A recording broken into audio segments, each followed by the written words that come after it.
Hello, kids. Today we're going on a journey back in time to a land of kings, temples, and scrolls. Have you ever tried to fix something that was broken or help people remember what really matters? Well, meet Ezra, a wise and brave scribe who loved God's word and helped bring hope back to his people. Get ready to discover how one man with a big heart and a scroll full of truth helped rebuild more than just walls. He helped rebuild faith.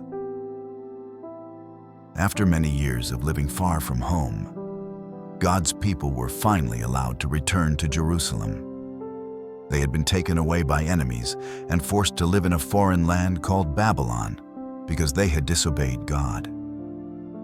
But God, in His great mercy, stirred the heart of King Cyrus of Persia to let them go back and rebuild the temple.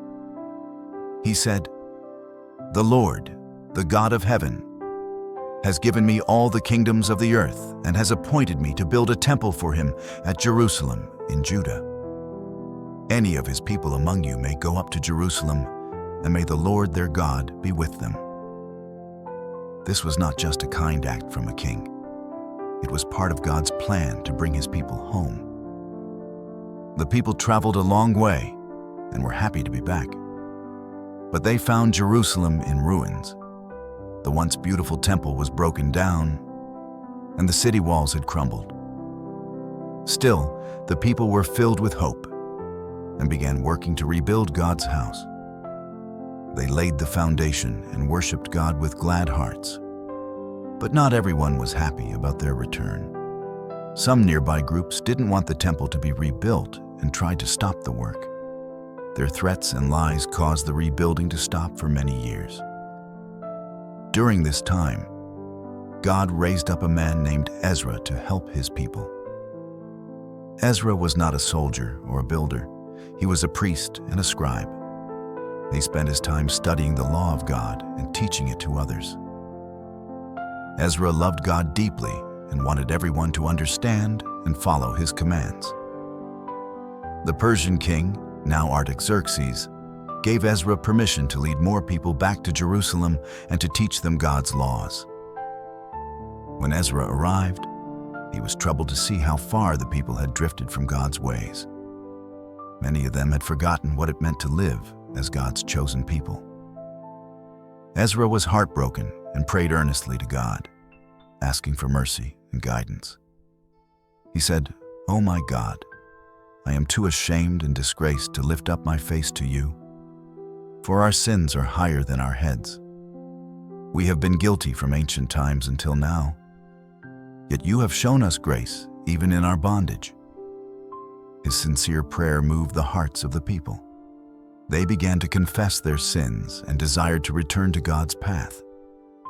Ezra didn't just correct them. He patiently taught them what the scriptures said and how they could live rightly. Through Ezra's leadership, the people grew in understanding and faith. The temple was finally completed and proper worship was restored. People celebrated and brought offerings to God, just as He had instructed long ago. Ezra's work reminded everyone that rebuilding the temple was not just about bricks and stones. It was about restoring their relationship with God. His story shows how God can use someone who loves His word to bring about true change in the hearts of people. Kids, I hope you enjoyed the story. The story of Ezra teaches us many important lessons. First, it shows that God always keeps His promises, even when we have to wait. God had promised to bring His people home, and He did. It also reminds us that God can use anyone for His work, not just kings or warriors, but even teachers like Ezra. Another lesson is that rebuilding something good, like the temple or even a broken friendship, takes time, patience, and teamwork. Ezra's story also helps us see how important it is to know and follow God's word. Even when the people had forgotten, Ezra helped them understand and do what was right. Saying sorry and turning back to God is always the best thing to do. God is ready to forgive and help us start fresh when we come to Him with honest hearts. Kids, let's learn the memory verse for Ezra's story. I'll read it first, then we'll read it together. Here I go.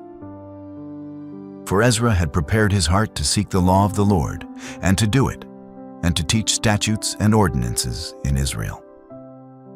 Ezra 7:10. Let's read it together now. For Ezra had prepared his heart to seek the law of the Lord, and to do it, and to teach statutes and ordinances in Israel. Ezra 7:10. One last time.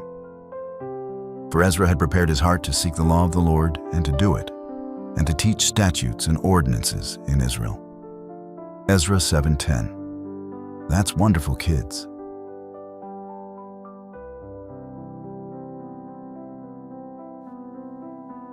Dear God, thank you for always keeping your promises. Just like you brought your people home, I know you will always take care of me. Thank you for using people like Ezra to teach and help others. Please use me too, in whatever way you choose. And when I make mistakes, help me to say sorry and come back to you. Thank you for loving me and always being ready to forgive. I want to stay close to you and live the way you want me to. Thank you for the Holy Spirit who can help me learn your word and live your word. In Jesus' name, amen.